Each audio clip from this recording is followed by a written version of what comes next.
What creates stereotypes? I would argue that it is not maliciousness. Stereotyping arises largely from depictions of a group becoming more and more prevalent, so that they may be summarized easier. However, if this is done for too long and remains unchallenged, the stereotype is locked into place, and is very hard to undo. Take the case of Orcs, the mythical creatures created by J.R.R. Tolkien. The evolution of their depictions in media demonstrates how stereotypes and their spread can influence how a group is depicted over time. In the 1960s and 70s, The Hobbit and The Lord of the Rings achieved popularity decades after their publication. This created the classical orc. They are shown as fearful slaves, bow-legged, fanged, conniving, cruel, thin, dirty, and are portrayed as such in artwork of the time.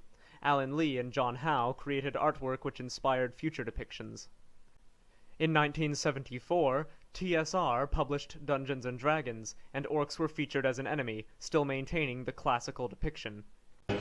In the late 70s, filmmaker Ralph Bakshi, as well as the animation company Rankin Bass, released films based on the books.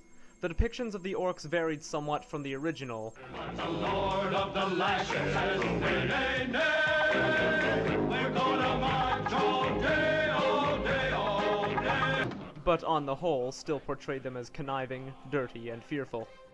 Then, in 1983, the Warhammer Fantasy Battle game was released. Brutish, cannon fodder orcs, similar to those in Dungeons & Dragons, were featured, though having undergone a bulking up and increase in images of violent rage.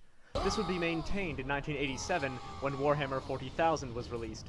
Both of these began to show signs of what is called the revisionist orc. Larger, much more muscular, tusks instead of fangs, an underbite, green skin, and an obsession with war and violence. Why aren't so easy to kill? The release of the video game Warcraft in 1994 further perpetuated the revisionist orc. In 2001, Peter Jackson's The Lord of the Rings trilogy was released, supporting, for the most part, classical orcs. Despite a few modernized lines of dialogue, Looks like meat's back on the menu, boys! they are similar to Tolkien's depiction. Then, in 2004, the World of Warcraft MMO was released, fully immersed in Warcraft's portrayal of revisionist orcs. This depiction continued to grow as expansions were added. We will never be slaves! Since that time, orcs have been gaining more bulk, more muscle, greener skin, more independence from external leaders, and whether people know it or not, there is a heavy reliance on the World of Warcraft depiction. As of now, there appears to be little to no variety in the depiction of orcs, and this can have stagnating consequences.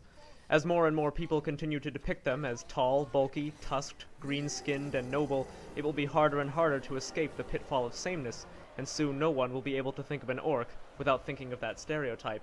Without variety, it becomes the norm. And without anyone questioning the norm, no progress is made. This is similar to many social groups, and their struggles for proper representation.